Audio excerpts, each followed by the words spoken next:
আসসালামু আলাইকুম। কেমন আছেন সবাই? আশা করি সবাই ভালো আছেন। তো আজকে আমরা খুব গুরুত্বপূর্ণ লাইফের জন্য এত গুরুত্বপূর্ণ কিছু বিষয় নিয়ে কথা বলবো। যার প্রথমে আমি কোরআন থেকে একটা আয়াতের রেফারেন্স আমি তোমাকে দিই। সেটা হচ্ছে যে আল্লাহ বলছে, আমি ধৈর্যশীলদের সাথে আছি। মানে ধৈর্য একটা গুরুত্বপূর্ণ একটা গুণ, যে শব্দটা আল্লাহ কোরআনে ব্যবহার করেছে।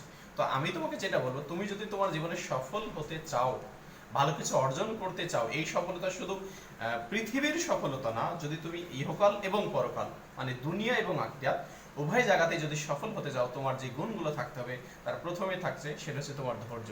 এবং এই ধৈর্য এমন হলে হবে না যে তুমি শুরু করেছো দেন একটা জায়গায় গিয়ে শেষ করে দিয়েছো, তোমার ধৈর্য হারিয়ে গেছে। তোমার প্ল্যান মাথায় থাকতে হবে।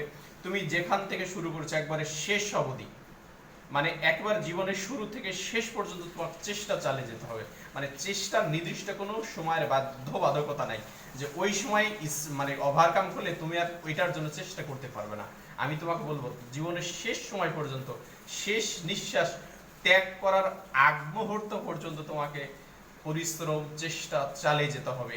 লাইফের সফল হওয়ার জন্য প্রথম প্রধান একটা তোমার টার্গেট থাকতে হবে যে আমি শেষ সময় পর্যন্ত এই প্রচেষ্টা চালিয়ে যাব। এক এক নম্বর পয়েন্ট। দুই নম্বর বিষয়টা হচ্ছে, এই পৃথিবীতে সফল হওয়ার জন্য বিশেষ কোনো গোপন রহস্য নাই। এমন কিছুকে তোমাকে বলে দিবে না, আমি এমন কোনো কথা তোমাকে বলে দিতে পারবো না ইয়েস তুমি আজকে থেকে এটা করবো, কালকে থেকে তুমি সফল ব্যক্তি হয়ে যাও। আমি তোমাকে শুধু এটাই বলবো, তুমি যদি সফল ব্যক্তি হিসেবে নিজেকে পরিচয়টা তুলে ধরতে চাও জাতির সামনে যে আমি আমি এই সেক্টরে সফল হয়েছি, তো আমি তোমাকে বলবো, তুমি যখন যেখানে আছো ওখান থেকে স্টার্ট করে দাও, ওইখান থেকে স্টার্ট করে দাও। তোমার বয়স কত, তুমি কোন ক্লাসে পড়ো, বা তুমি কোন প্রফেশনে আছো, এটা বড় কথা না। তোমার এটার জন্য শক্ত একটা ডিসিশন লাগবে, দেন কঠোর পরিশ্রম করার একটা মানসিকতা তোমার থাকতে হবে। আমি তোমাকে সাইলেন্টলি আস্তে করে যে কথাটা বলবো, তুমি সফল হতে চাইলে তোমার কঠোর পরিশ্রম যেমন প্রয়োজন আছে, ঠিক তেমনি কম কথা বলে বেশি কাজ করতে হবে। বেশি কথা বলার দরকার নাই, জানান দেওয়ার দরকার নাই। ওই যে আমরা অনেক সময় বলে থাকি না, বৃক্ষ তোমার নাম কি কাজে পরিচয়। আমরা আমাদের এই অবস্থান থেকে সর্বোচ্চ চেষ্টা চালিয়ে যাব, কথাই নয়, মানে কথাই নাই কাজে পরিচয় হবে। ইয়েস।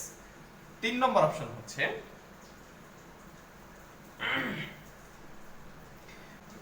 3 নম্বর আমি তোমাকে যে বিষয়টা বলবো সেটা হচ্ছে যে তোমাকে কখনো হতাশ হওয়া যাবে না। হতাশ হলে যেটা হয় সেটা তোমাকে বলি, সেটা হচ্ছে যারা হতাশ হয় তার জীবনে যখন কোনো সুযোগ একটা আসে, অপরচুনিটি আসে, তারা এই সুযোগগুলোকে বিভিন্ন অজুহাত দিয়ে ঢেকে দেয়।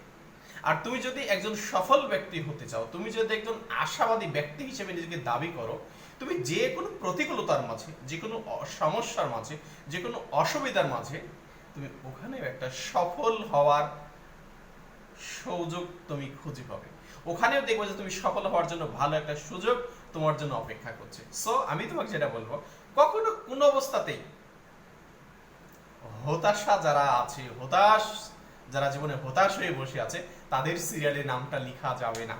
তোমাকে অবশ্যই আশাবাদী হতে হবে, ইয়েস আমি পারবো, আমাকে করতে হবে। এটা হচ্ছে সবচেয়ে গুরুত্বপূর্ণ। ভিডিওর চতুর্থ অপশন হচ্ছে, তুমি যদি তোমার জীবনে ভালো কিছু করতে চাও, তোমাকে রিস্ক নিতে হবে। রিস্ক বলতে আমরা যেটা বোঝাই সেটা হচ্ছে যে কোনো কিছু হারানোর ভয়, এটাকেই তো মানুষ রিস্ক বলি আমরা। যে তোমাকে কোনো কিছু রিস্ক নেওয়ার একটা মানসিকতা থাকতে হবে। রিস্ক কি? তুমি যদি মনে করো মানে সাঁতার শিখতে যাও, ওখানে ডুবে যাওয়ার রিস্ক আছে। তুমি যদি ডুবে যাওয়ার রিস্কটা না নেও, তুমি কি কখনো সাঁতার শিখতে পারবে? আমি বলবো, তুমি যদি একজন ড্রাইভার হতে চাও, গাড়ির ড্রাইভিং তুমি শিখবে, অথচ তুমি বলছো আমি যদি অ্যাক্সিডেন্ট করি তাহলে তুমি মারা যাব। দেখো, তুমি যদি অ্যাক্সিডেন্টের ভয় করো তাহলে কি তুমি ড্রাইভার হতে পারবে?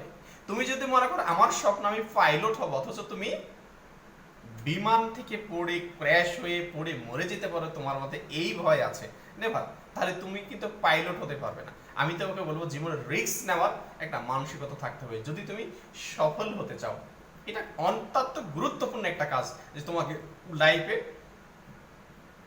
লাইফের গুরুত্বপূর্ণ কিছু সেক্টর তোমাকে রিস্ক নিতে হবে। অবশ্যই এটা খুব জরুরি একটা বিষয়। পঞ্চম অপশন হচ্ছে,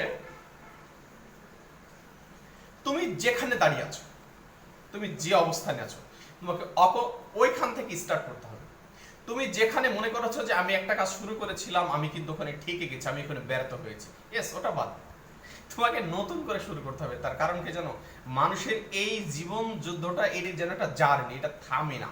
তুমি থামিয়ে দাও, মনে করো যে আমি মনে হয় থেমে গেছি, না, তোমার টাইম কিন্তু বসে নাই। সো তোমার অ্যাক্টিভিটিকেও বন্ধ তুমি করতে পারবে না। কোনো একটা সেক্টর হয় না, ওকে ফাইন, কোনো সমস্যা নাই, একটা শেষ হয়েছে, একটা হয় নাই, আরেকটা তুমি শুরু করো। বাট আমি তোমাকে যেটা বলবো, তুমি যখন যে অবস্থায় দাঁড়িয়ে আছো ওখান থেকেই তোমাকে শুরু করতে হবে। There is no other way, মানে কোনো অপশন নাই যে তুমি এখানে অপেক্ষা করে দেখতে পারো। টাইমের মানে জীবনের সময়টা কিন্তু খুব সংক্ষিপ্ত, খুব দ্রুত এটা কাজ। আজকের ভিডিওর ষষ্ঠ অপশন হচ্ছে তোমার যা আছে, যতটুকু আছে তোমাকে এইটুকুই ব্যবহার করতে হবে। অন্যকে দিবে, কিভাবে দিবে, সে কেন দিল না, আমি কি তো পেলাম না, এর জন্য করতে পারি না, নেভার। অজুহাত ব্যবহার করে তোমার যে সামর্থ্য আছে, যতটুকু আছে তুমি ওটা দিয়েই করবে, এবং তোমার সামর্থ্য দিয়ে তুমি যতটুকু করতে পারো হয়তো টুকুই তুমি করবে, এর চেয়ে বেশি করার দরকার নেই। তুমি তোমার যে সামর্থ্য আছে, তুমি প্রতিদিন 1 পৃষ্ঠা করে মুখস্থ করতে পারো, ইয়েস, তুমি করো না। যে বন্ধু তোমার প্রতিদিন সে 5 পৃষ্ঠা করে মুখস্থ করতে পারে, ওর দিকে তাকানোর দরকার নাই। আমি তোমাকে বলবো, তুমি যদি ফর এক্সাম্পল প্রতিদিন 1 পৃষ্ঠা করে একটা বই বই কিংবা তোমার একাডেমিক লাইফে যদি পড়াশোনা তুমি মুখস্থ করতে পারো, তুমি সেটাই করো, তোমার জন্য এটাই আনা। ষষ্ঠ অপশনে আমি তোমাকে যে বিষয়টা বলবো সেটা হচ্ছে যে তোমার জীবনের সফলতা একটা বিষয় মাথায় রাখবে, কেবল তুমিই নিয়ে আসতে পারো। এটা এমন একটা কাজ, এটা এমন কিছু না যে তোমাকে কেউ জোর করে তোমার আত্মীয় স্বজন তোমাকে খাওয়াই দিবে দেন তোমার পেট পুড়ে গেল। সফলতা এরকম কিছু না। তুমি যদি তোমার জীবনের সফলতা নিয়ে আসতে চাও, আমি প্রিভিয়াস আগে যতগুলো ধাপ বলেছি, এই ডিসিশনগুলো তোমাকেই নিতে হবে। এটা অন্য কেউ কখনো করে দিবে না, করে দিতে পারবে না, এটা কেউ পারে না। এই শক্ত ডিসিশনগুলো তোমাকেই নিতে হবে। যদি তুমি নিতে পারো, যদি তুমি তোমার ভাগ্যের পরিবর্তন করতে চাও, তবে তুমি ব্যক্তিটা পারো। তার কারণ আল্লাহ বলেছে দুয়ার মাধ্যমে এবং পরিশ্রমের মাধ্যমে তাকদির পরিবর্তন হয়, যেহেতু আল্লাহ এটা বলেছে। সো তুমি বিশ্বাস রাখো, এটা অবশ্যই সম্ভব। মানুষ পরিশ্রম করবে, চেষ্টা করবে, আর সেখান থেকে সে ভালো কিছু একটা পাবে না, এটা হতে পারে না। আল্লাহ অবশ্যই তাকে এটা দেবে। আজকের ভিডিওর অষ্টম অপশন হচ্ছে তুমি খুব বেশি বেশি স্বপ্ন দেখতে পারো। তুমি একটা বিষয় মনে রাখবা, আমি হয়তো এর আগে অনেকবার বলেছি যে তুমি যেগুলো ঘুমিয়ে ঘুমিয়ে যে স্বপ্ন দেখো, এটা আসলে স্বপ্ন না।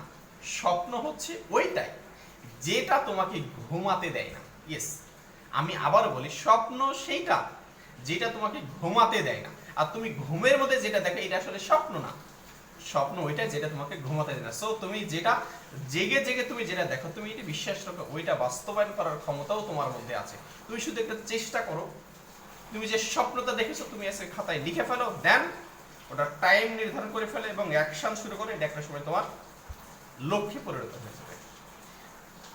9 নম্বর অপশনে কি আমি তোমাকে যেটা বলবো, আল্লাহর প্রতি তোমাকে ভরসা রাখতে হবে।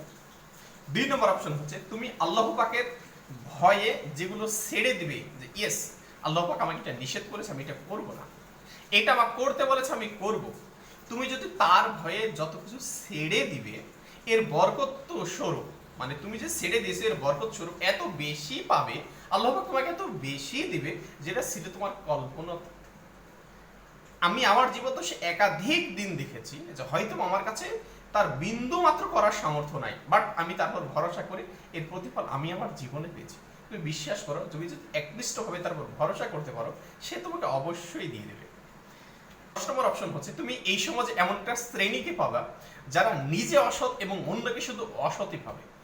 তোমার মধ্যে যে একটা ভালো কিছু অর্জন করার ক্ষমতা আছে, তুমি যে একটা কিছু করতে পারো, তারা এটা বিশ্বাস করে না। আমি তোমাকে যেটা বলবো, এই শ্রেণীর ব্যক্তিগুলো থেকে তোমাকে দূরে থাকতে হবে। দেন তোমার মন মানসিকতাকে পজিটিভ তৈরি করতে হবে, এবং নিজেকে সৎ হতে হবে এবং অন্যকে বিশ্বাসও করতে হবে।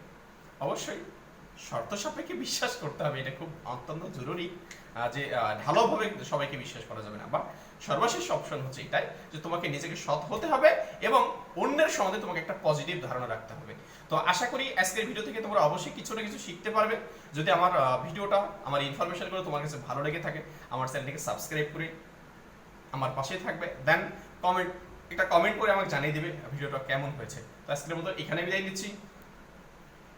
সবাই ভালো থাকো। আসসালামু আলাইকুম রহমতুল্লাহি ওয়া বারাকাতুহু।